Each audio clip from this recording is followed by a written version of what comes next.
এই দোয়াটা আমি সবসময় করতাম যে আল্লাহুম্মা ইন্না নাজালুকা ফি নুহুরিহিম ওয়া নাউযু বিকা মিন শুরুরিহিম। ঠিক আছে, এটা হচ্ছে জালিম সরকারের বিরুদ্ধে একটা দোয়া। তো এই দোয়াটা করলে দেখা যেত আমি একটা অন্যরকম ভেতর থেকে শক্তি পাইতাম। তো ওই সময় যেহেতু ডিসিশন মেকিংটা আমাদের হাতে, এবং যদি পরের দিনের কর্মসূচি কি যাবে এটাও আমাদের হাতে। আবার হচ্ছে যে আল্লাহ তাআলা এটাও বলছেন যে এই জনপদের মানুষদেরকে মুক্ত করা দরকার, পাখির মতো আমাদেরকে গুলি করে মারতেছে। তো এই জায়গা থেকে আমাদের এই বিষয়গুলো আমাদেরকে খুব বেশি কনফিডেন্ট দিতে। একটা জায়গায় একটু হতাশ হয়েছিলাম যেদিন আমাদের মার্চ ফর জাস্টিস, কিন্তু ওই দিন আসলে ঢাকা শহরে আমরা শিক্ষার্থীদেরকে নামাইতে একটু ব্যর্থ হই। আমরা মনে করতাম যে আরো যদি এভাবে থাকে 10, 15, 20 বছর আমরা তো প্রত্যেকটা ক্ষণে ক্ষণে মারা যাবো। তো এই জন্য আমার বলছে আমার যা হওয়ার আমরা এবারেই দেখেই ছাড়বো আর কি, এরকম একটা জায়গায় আমরা চলে গিয়েছিলাম।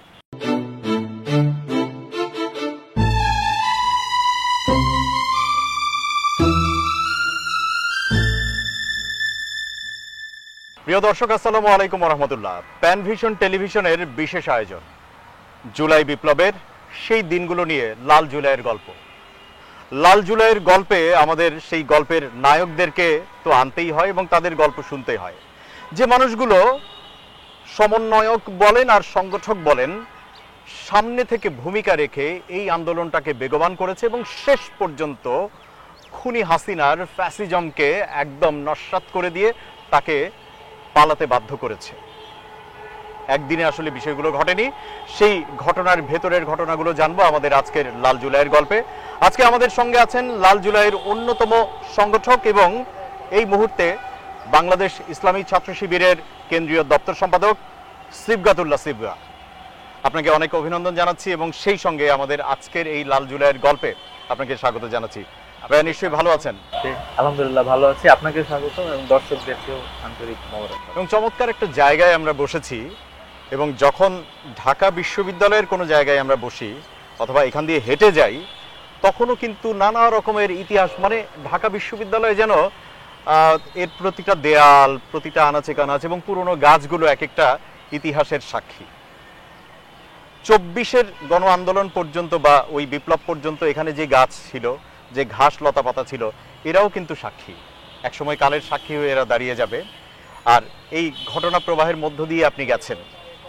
ঠিক কোন প্রেক্ষাপটে আপনি ব্যক্তিগতভাবে অনেক বেশি উজ্জীবিত হলেন বা ভাবলেন যে না, এই আন্দোলনকে বেগবান করতে হবে এবং আমাকে এই আন্দোলনের অন্যতম একজন সংগঠক হিসাবে ভূমিকা রাখতে হবে? ঠিক কখন থেকে এটা খুব বেশি আপনার মনে হলো? আমরা যারা সচেতন যুব সমাজ অথবা সচেতন নাগরিক, আমরা সবসময় মূলত আসলে ভালোটাই চাই, আমাদের দেশের জন্য হোক, আমাদের নিজের জন্য হোক। তো সেই জায়গা থেকেই মূলত আমাদের যে কোটা আন্দোলনটা শুরু হয়েছিল, মূলত কোটার মাধ্যমেই তো নতুন একটা আন্দোলনের শুরু। তো কোটা আন্দোলনটা যখন শুরু হয়েছিল তখন আমাদের একটা প্রত্যাশা ছিল যে বাংলাদেশে যাতে মেরিটের ভিত্তিতে সবকিছু হয়। কিন্তু আমরা বরাবরই দেখে এসেছি যে সব জায়গায় কোটা, 56% কোটা, এভাবেই মূলত দেশটা চলে এসেছে। তো এই জায়গা থেকে আমরা সবসময় একটা বড় পরিবর্তনের প্রত্যাশী ছিলাম। এই জায়গা থেকেই মূলত আসলে এই আন্দোলন সম্পৃক্ত বলতে পারেন, অথবা আমরা ফ্যাসিবাদ বিরোধী আন্দোলন বলি, এরও আগে অথবা এরও পরে আমাদের চেতনায় আসলে দ্রোহ ছিল বলতে পারেন, যে আমরা সমাজের সংস্কার সবসময় চাইছি। তো এই বিষয়টাই ছিল। আর স্পেসিফিক্যালি যদি জুলাইয়ের ক্ষেত্রে বলেন তাহলে আমরা তো প্রথম থেকে মাঠে ছিলাম, যেহেতু মেরিটোক্রেসিটা বাংলাদেশে থাকা দরকার সবসময়, এটাই মূলত প্রত্যাশা ছিল। কিন্তু আমরা একবারে এমন একটা জায়গায় যখন চলে গিয়েছি, যখন আমরা রাস্তায় নামতেছি, আমাদের অধিকারের জন্য মিটিং মিছিল করতেছি, তখন আমাদের উপরে গুলি চালানো হচ্ছে। আমাদের ভাই আবু সাইদ মারা গেল, শান্ত, মুগ্ধ, ওয়াসিম সহ অসংখ্য শহীদ হলো। তখন আসলে এটা আমাদের জন্য অন্য একটা লেভেলে চলে গিয়েছিল। এটা শুধু আমি না বা সংগঠক হিসাবে না, মানে প্রত্যেকটা ছাত্র যারা ছিল ঢাকা শহরে অথবা ঢাকার বাইরে, সবাই আসলে এটাকে খুব সিরিয়াসলি নিয়েছিল এবং যে করেই হোক একটা পরিবর্তন আমরা করব এই ধরনের একটা সবাই মনোভাব নিয়ে ফেলেছিল এবং এই ধরনের একটা মানে যে ইস্পাত কঠিন শপথ নিয়েছিল বলে আমরা মনে করি।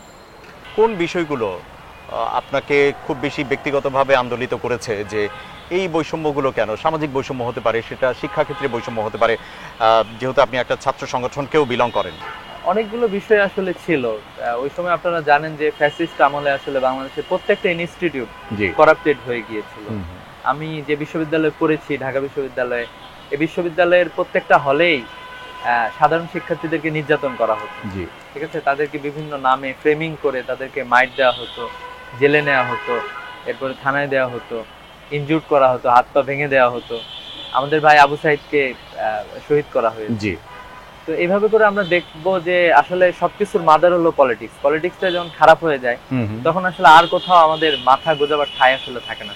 মানে আমাদের শেষ তো- ভরসা বা চাওয়ার জায়গা যেটা। তো একে তো পলিটিক্স ধ্বংস হ্যাঁ। হয়ে গেছে, এর সাথে সাথে প্রত্যেকটা বিচার বিভাগে গেলে আপনি বিচার জি, পাবেন জি। না, মিডিয়া গেলে দেখবেন যে এখানে মারাত্মক করসাজি চলতেছে।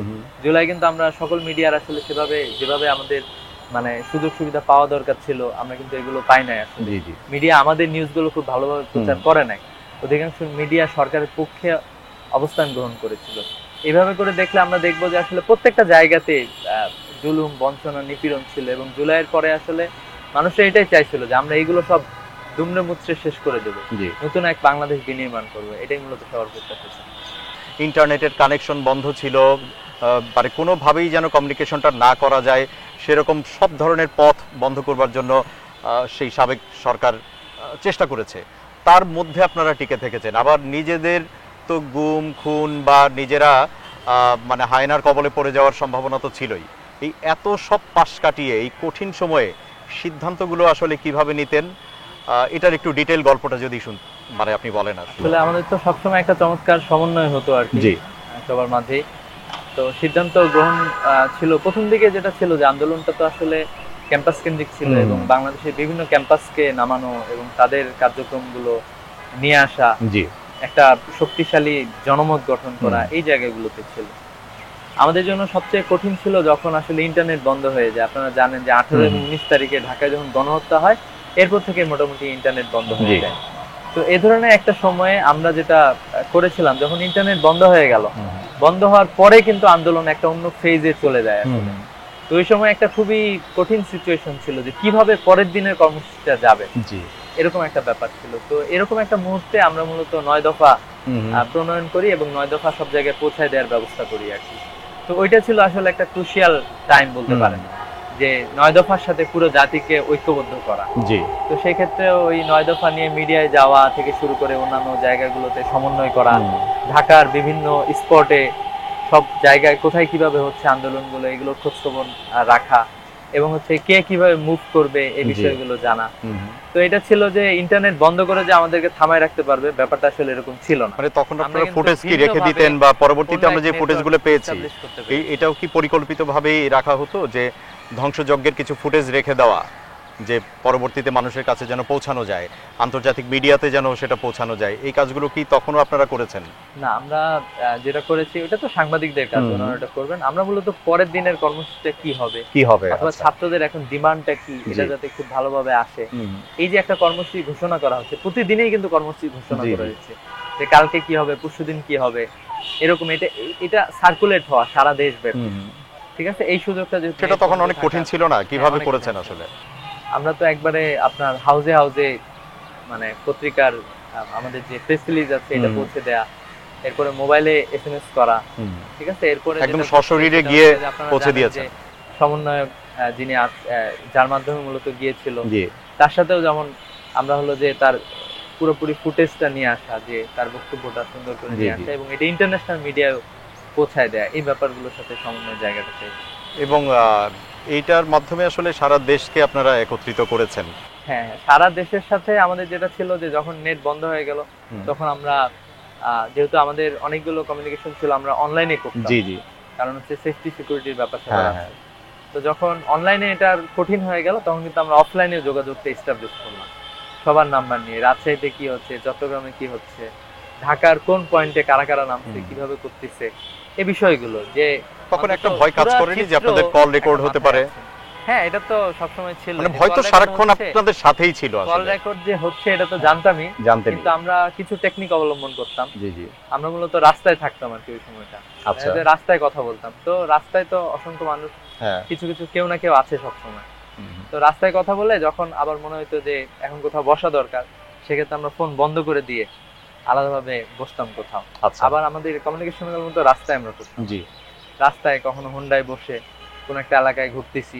যত দিন গড়াচ্ছিল তখন কি মনে হচ্ছিল যে অবস্থা আরো কঠিনতর দিকে যাচ্ছে, কিন্তু সফলতাও ওই একইভাবে সামনের দিকে আসছে, এরকম কখনো মনে হচ্ছিল? অথবা বেশি হতাশ হয়েছেন কিনা আপনি ব্যক্তিগতভাবে কোনো একটা ঘটনার পরিপ্রেক্ষিতে যদি বলেন যে সেই দিনটা আপনার কাছে মনে হয়েছে যে খুব বেশি হতাশ, অথবা খুব বেশি উচ্ছ্বসিত হয়েছেন যে না আমাদের বিজয় সন্নিকটে, অথবা মনে হয় আমরা হেরে যাব, দুটোই হতে পারে?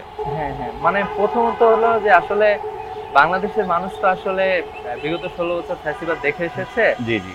তো যার ফলে আমাদের একটু কনফিডেন্সের অনেকেরই অভাব ছিল, কিন্তু আমার ক্ষেত্রে আসলে যেটা ছিল যে প্রথম থেকে আমি মানে আমাদের একজন ভাই উনি একটা দোয়া শিখাই দিয়েছিলেন।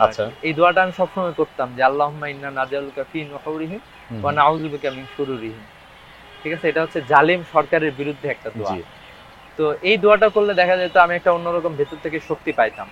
আর একটা হচ্ছে প্রত্যেকটা নামাজে আমি একটা দোয়া করতাম, সেটা হচ্ছে যে এই দোয়াটা করতাম যে সূরা নিসার একটা আয়াত আছে যে ওয়ামালাকুম লা তুকাতিলুনা ফি সাবিলিল্লাহি ওয়াল মুস্তাদাফিনা মিনার রিজালি ওয়ান নিসাই ওয়াল উলদান। এরকম একটা আয়াত যে তোমাদের কি হলো যে তোমরা আল্লাহর রাস্তায় নামতেছো না, অথচ মানে আবাল বৃদ্ধ বনিতা, হ্যাঁ, তারা তো আসলে চাচ্ছে যে কেউ একজন আসুক তাদেরকে উদ্ধার করুক।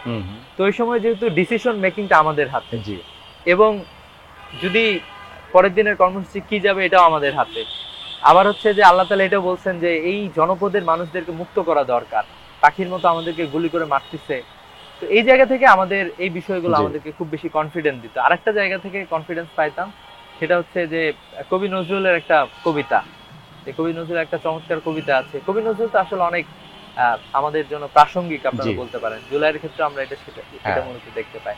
কবি নজরুলের একটা কবিতা ছিল যে দুলিতেছে তরি ফুলিতেছে জল, ভুলিতেছে মাঝি পথ, ছিড়িয়াছে পাল কেঁদে রইবে হাল, আছে কার মহল।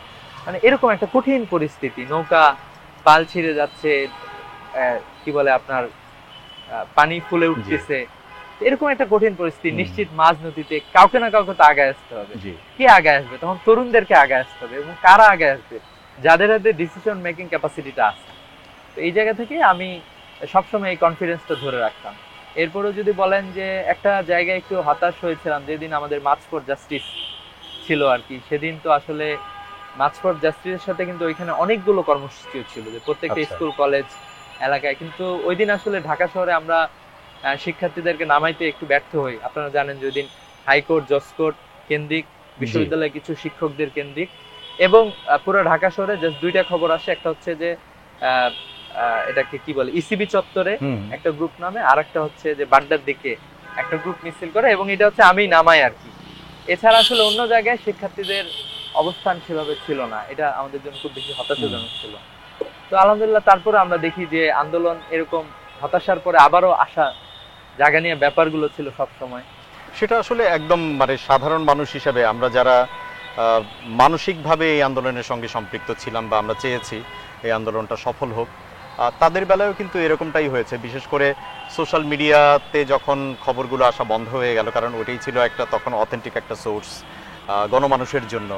তারপরে আসলে যখন খবরাখবর পাওয়া যাচ্ছিল না, সবার মধ্যে কিন্তু পুরো দেশের প্রত্যেকটা মানুষের মধ্যেই একটা উৎকণ্ঠা আমি খেয়াল করেছি।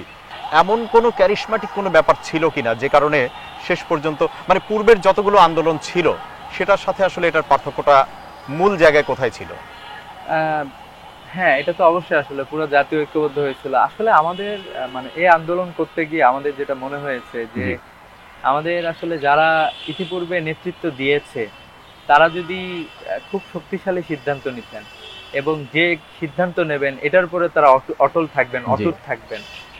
তো নেতৃবৃন্দ যদি সিদ্ধান্ত নিতেন, বাংলাদেশের মানুষ কিন্তু সবসময় প্রস্তুত ছিল যে কোনো সময় রাস্তায় তারা নেমে যাবে।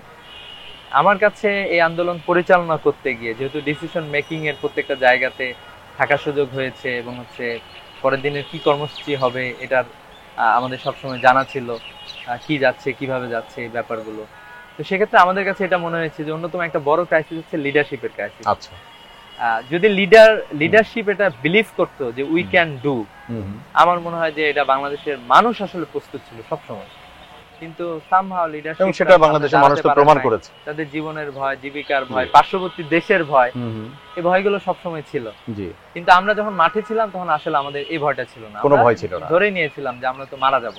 আমাদের ভাই আবু সাইদ মারা গেছে, আরো অনেক শহীদ অলরেডি চলে গিয়েছে, আমরা কেউ না কেউ চলে যাচ্ছে, কিন্তু আমরা আসলে একটা কিছু দেখে ছাড়বো। এবং আমাদের কাছে ওই সময় এটা মনে হতো যে আমরা যদি এখন না পারি, এখন 200-300 জন মানুষ মারা গিয়েছে 19-20 তারিখে যদি আপনি দেখেন ওই সময়টাতে, আমরা মনে করতাম যে আরো যদি এভাবে থাকে 10-15-20 বছর, আমরা তো প্রত্যেকটা ক্ষণে ক্ষণে মারা যাবো, প্রত্যেকটা মুহূর্তে আমরা মরবো।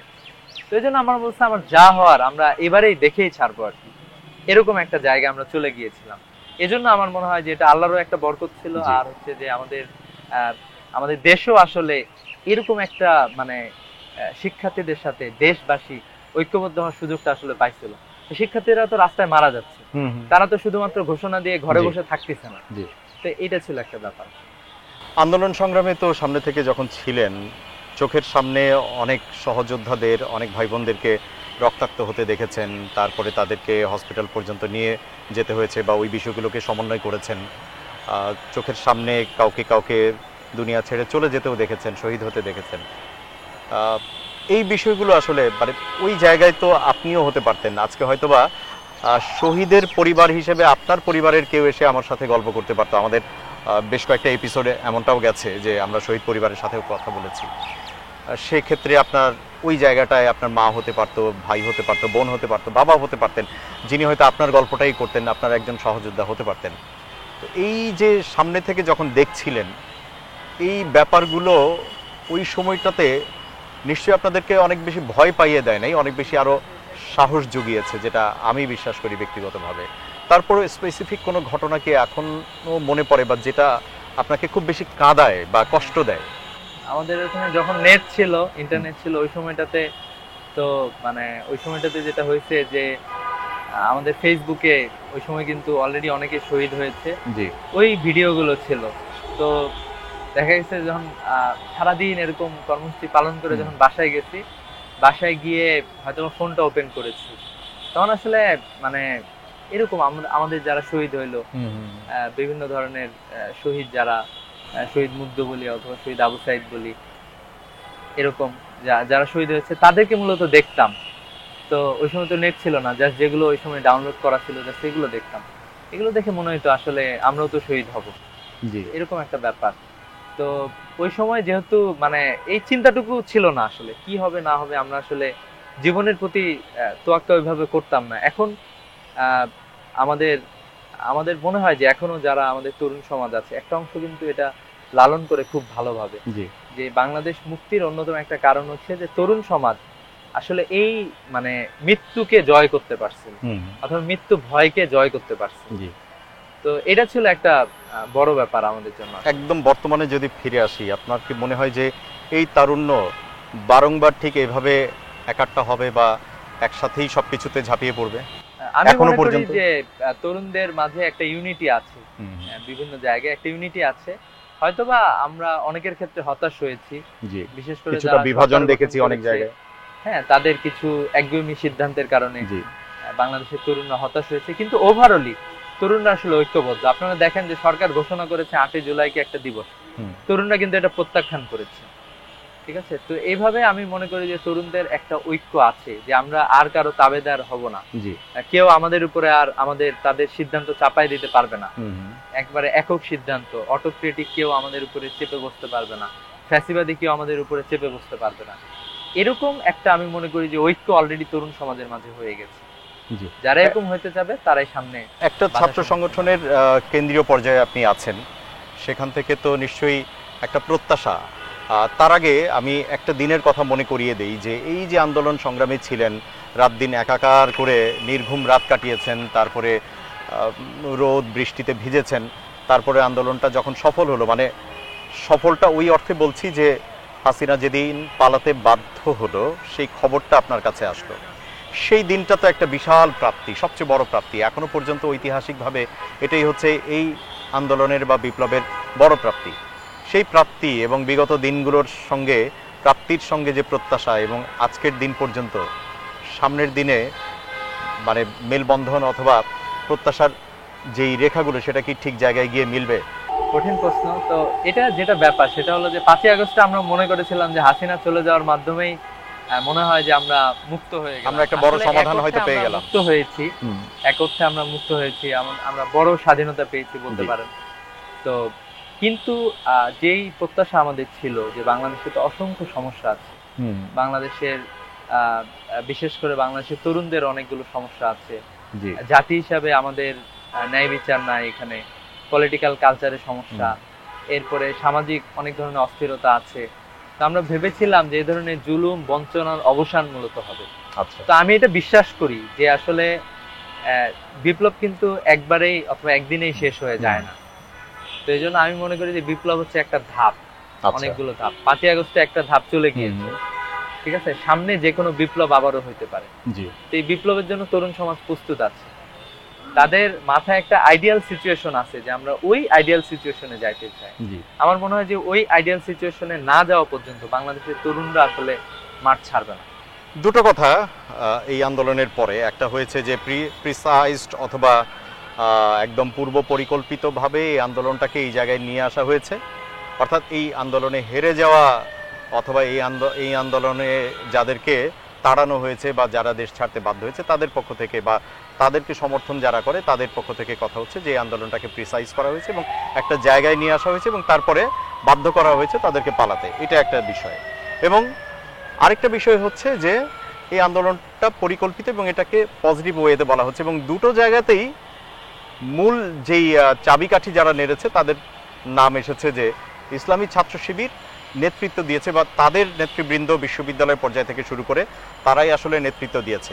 এটা দুটোভাবেই, একটা হচ্ছে ভেরি মাচ অ্যাকসেপ্টেড, আমাদের হোল নেশন সেটা অ্যাকসেপ্ট করেছে, আরেকটা হচ্ছে এই যে আমরা বলছিলাম দেখো ওরাই কিন্তু এটা করেছে। এই দুটোকে আপনি কিভাবে ডিফাইন করবেন অথবা আপনি আসলে এটার ব্যাখ্যাটা কিভাবে দিতে চান? আসলে কোনো একটা পরিবর্তনের জন্য আমাদের শক্তিশালী সাংগঠনিক কাঠামো দরকার আর কি, যে কোনো সংগঠনের। তো এই জায়গা থেকে শিবির প্রিভিলেজ বিগত সময়ে আওয়ামী লীগ আসলে নানাভাবে চেষ্টা করছে আমাদেরকে ধ্বংস করে দেওয়ার জন্য, কিন্তু আমাদের যে শক্তিশালী সাংগঠনিক কাঠামো ছিল এটা আসলে সবসময় ছিল, এবং এই কাঠামো নিয়ে আমরা সর্বোচ্চ চেষ্টাটুকুই করেছি। তবে আমরা এটাও বিশ্বাস করি যে আসলে আমি মনে করি যে আন্দোলনের নেতা আপনিও একজন নেতা, এবং আমি যার সাথে কথা বলেছি কেউ একজন হয়তো সরকারি অফিসে কর্মরত আছে কিন্তু সেও মনস্তাত্ত্বিক ভাবে আন্দোলনের সাথে যুক্ত আছে। আমি দেখেছি যে বিদেশে গিয়ে বিশেষ করে তুরস্ক সফর হয়েছে, এরপরে অনেক দেশের ভাইদের সাথে আমি কথা বলেছি, তো তাদের মুখ থেকে যেটা শুনেছি যে তারা আসলে ওই দেশের আন্দোলনকে সমন্বয় করার জন্য তারা তাদের জীবিকা তাদের শেষ হয়ে যায় এরকম, ঠিক আছে, এরকম পর্যায় পর্যন্ত তারা গিয়েছিল। তারাও আসলে ওই কমিউনিটির লিডার, ঠিক আছে। তো এই জন্য আমি মনে করি যে এটা একবারে একক ক্রেডিট ইসলামী ছাত্র শিবিরকে দেওয়া যেমন বোকামি, অথবা ইসলামী ছাত্র শিবিরকে কেউ কেউ মাইনাস করতে চান যে শিবিরকে ক্রেডিট দিব না, শিবিরের গুলো মাইনাস করে বাকিদের গুলো বলবো। আমি মনে করি যে দুইটার মধ্যেই একটা হচ্ছে হিপোক্রেসি অথবা সঠিক জিনিস নাই বলে আমি মনে করব। বরং আমি এটা মনে করি যে সত্যটা উঠে আসুক। পরিবারে কে কে আছে আপনার? আমরা বাবা মা আছেন, বাবা রিটায়ারমেন্টে গিয়েছেন, শিক্ষক ছিলেন, আর আমরা 4 ভাই 1 বোন। আমার আপু ঢাকা বিশ্ববিদ্যালয়ে পড়েছেন। এই যে আন্দোলন সংগ্রামে ছিলেন, মানে ওই সময় পরিবার কেন জানতে চাইলাম, আসলে পরিবারের সদস্যদের সাপোর্ট অথবা উৎকণ্ঠাটা আসলে কেমন ছিল? আমি তো আসলে মানে ওই সময়টাতে পরিবারের সাথে কথা বলতাম না, কারণ হচ্ছে বাবা মার ফোন ট্র্যাকিং অবশ্য অন্যান্য ব্যাপারগুলো ছিল, যার ফলে আমি সপ্তাহে একদিন অথবা একদিন আমার ছোট ভাইয়ের কে গিয়ে জানাই দিতাম আর কি যে কিভাবে আছি, কি অবস্থায় আছি, ভালো আছি আর কি, বেঁচে আছি, এটা জানাই দিতাম। আহা, সেই দিনগুলো আমার মনে হয় যে এই গল্পগুলো আমরা যত করব ততই বাড়তে থাকবে। প্রত্যাশার কিছু কথা যদি আপনার জায়গা থেকে। আসলে প্রথমত আসলে আমি যখন প্রত্যাশার কথা কেউ বলে তখন আমি শহীদদের চেতনাগুলোকে সামনে রাখার, যে কয়েকটা শহীদ ফ্যামিলির বাসায় আমার সফর করার সুযোগ হয়েছে। আমার মনে পড়ে আমি শহীদ সজলের বাসায় গিয়েছিলাম। শহীদ সজলের মায়ের কাছে তার গল্প শুনেছিলাম। তার একটা ছোট্ট মেয়ে আছে, হ্যাঁ, তার বয়স 1.5 বছর বয়স। তো সে তার ওয়াইফের সাথে ঝগড়া করে সে আন্দোলনে গিয়েছিল, এবং হচ্ছে তার ওয়াইফ তার পা ধরছে যে আজকে আপনি যায়েন না অন্তত, কিন্তু সে তার ওয়াইফকে সরাই দিয়ে সে চলে গেছে। এবং হচ্ছে সে প্রত্যেকটা আন্দোলনের সময় তার ছবিগুলো আছে, ঠিক আছে, এগুলো তার মা আমাকে দেখিয়েছে। এবং শহীদ সজল হচ্ছে ওই আপনারা খেয়াল করেছেন নিশ্চয়ই, সাভারে কয়েকজনকে একসাথে পুড়িয়ে মারা হয় আর কি। তো এই ধরনের একজন হচ্ছে ওইখান যে কয়েকজনকে পুড়িয়ে মারানো, একটা ভ্যান গাড়িতে করে পুড়িয়ে মারা, তার মধ্যে সজল ছিলেন আসলে। তো আসলে এই প্রত্যাশা আসলে এটা তো সামান্য কতিপয় সংস্কার অথবা আবারও আগের স্ট্রাকচারে ফিরে যাওয়া, এটা দিয়ে আসলে একটা মানুষের জীবনের মূল্য আসলে এত অল্প না। এতগুলো মানুষের জীবনের মূল্য আসলে এত না। তো এই জন্য আমার মনে হয় যে আসলে বাংলাদেশে ট্রুলি একটা বড় সংস্কার দরকার, এবং সংস্কার যদি ভালোভাবে হয় এরপরে মূলত এখনো যদি আমরা দেখি এখনো নির্বাচনের বাংলাদেশে ওইভাবে কিন্তু পরিবেশ তৈরি হয় না, আইন শৃঙ্খলা সহ অন্যান্য ব্যাপারগুলো আছে। তো আমরা চাই যে আসলে বাংলাদেশে আমি কখনো সরকারে যাব, কখনো আপনি সরকারে যাবেন, তো এরকম যাতে না হয় আমি সরকারে গেলাম তার মানে সবকিছু আমার মতোই চলবে, আপনি এখানে ভিকটিম হবেন, আপনি এখানে গুম হবেন, খুন হবেন, আপনার বিরুদ্ধে যে কোনো কিছু হইতে পারে, ঠিক আছে। আবার আমি যখন বিরোধী দলে গেলাম আমার বিরুদ্ধে ঠিক একই রকম হচ্ছে। এই জিনিসটা যাতে না হয়, আইনের চোখে যাতে করে সবাই সমান হয়, সবাই যাতে সমান অধিকার পায়, এবং আমাদের তরুণরা যাতে করে, আমাদের তরুণ এবং আমাদের যারা হিউম্যান ক্যাপিটাল, যারা মানব সম্পদ, ঠিক আছে, এরা যাতে সুন্দর করে গড়ে ওঠার একটা পরিবেশ যাতে পায়, যারা সত্য সুন্দরের পক্ষে থাকে এরা যাতে তার ক্রিয়েটিভিটি, তার সত্যবাদিতা, এটা নিয়ে যাতে সমাজে খুব সুন্দরভাবে চলতে পারে আর কি। একজন বিশ্ববিদ্যালয়ের শিক্ষার্থী নামাজ পড়তেছে অথবা ভালো কাজ করতেছে, আপনি তাকে ফ্রেমিং করে দিচ্ছেন যে সে শিবির করে অথবা সে অন্য কিছু করে, এরকম একটা ব্যাপার। এরকম যাতে না হয়, খুবই সুন্দরভাবে আমরা চাই যে আমাদের জাতির মধ্যে, আমাদের এডুকেশনের মধ্যে এই সংস্কারটা খুব ভালোভাবে ধরুক। একটা এডুকেশন সিস্টেম থেকে একটা ছোট্ট শিশু যাতে বুঝে যে আমি যদি একটা গাছের পাতা ছিঁড়ি অথবা একটা গাছের আমি ক্ষতি করি, এটাও আসলে আমাদের সোসাইটির জন্য একটা বড় ক্ষতি। আমি একজন অন্যজনের উপরে আমি আঘাত করতে পারি না, অন্যজনের অধিকারকে আমি খর্বর করতে পারি না, এই জাতীয় বিষয়গুলো যদি আমরা শিখাইতে পারি তাহলে আমার মনে হয় যে আমাদের দেশ ইনশাল্লাহ অনেক দূরে এগিয়ে যাবে। এবং আমি মনে করি যে বাংলাদেশের তরুণদের পোটেনশিয়ালিটি অনেক বেশি, তো সামহাও এটাকে আমরা কাজে লাগাতে পারি। তো আমরা তো সবসময় কবিতা পড়ি, ঘুমিয়ে আছে শিশু পিতা সব শিশুর অন্তরে, আমার মনে হয় যে এই প্রজন্মটাকে গড়ে তোলা দরকার, যে প্রজন্ম সামনে থেকে নেতৃত্ব দিল জুলাই আন্দোলনে। ইনশাআল্লাহ আপনাদের নেতৃত্বে এই প্রজন্ম সেই স্বপ্ন দেখেছে। প্রজন্ম হতাশ হবে না, প্রজন্ম আপনাদের সাথে থাকবে। আপনাকে অনেক অনেক ধন্যবাদ। ধন্যবাদ টুটুল ভাই আপনাকে, সেই সাথে প্যানভিশন টিভিকেও ধন্যবাদ। আর জুলাইয়ের সত্য গল্পগুলো আসুক, আমরা এটাই মূলত চাই, সবার গল্প আসুক। আশা করি আপনারা এটা করবেন ইনশাল্লাহ, এই প্রত্যাশা রেখে শেষ করছি। অনেক ধন্যবাদ আপনাকে। দর্শক, চলছিল আমাদের লাল জুলাইয়ের গল্প, জুলাই বিপ্লবের সেই অগ্নিঝরা দিনগুলোর গল্প আমরা শুনছিলাম। আমাদের আজকের অতিথি ছিলেন সিবগাতুল্লাহ সিবগা, একজন অন্যতম সংগঠক এবং বাংলাদেশ ইসলামী ছাত্র শিবিরের বর্তমান কেন্দ্রীয় দপ্তর সম্পাদক। এরকম অজস্র গল্প আমরা এই পুরো জুলাই জুড়ে আমরা প্রচার করতে চাই, আপনারা আমাদের সাথে থাকবেন। একটা সময় যেমন এই বিভিন্ন রকমের আন্দোলনের খবরগুলো নিজ উদ্যোগে নিজের সোশ্যাল মিডিয়াতে বা নিজের সোশ্যাল কন্টেন্ট হিসেবে আপনারাই প্রচার করেছেন, ঠিক একইভাবে এই গল্পগুলোকেও নিজের গল্প মনে করে আপনাদের সোশ্যাল মিডিয়াতে, আপনাদের বিভিন্ন রকমের সাইটগুলোতে আপনারা ছড়িয়ে দেবেন। সেই প্রত্যাশা রেখে আজকের মতো আমি জহিরুল ইসলাম টুটুল বিদায় নিচ্ছি। আসসালামু আলাইকুম ওয়া রাহমাতুল্লাহ।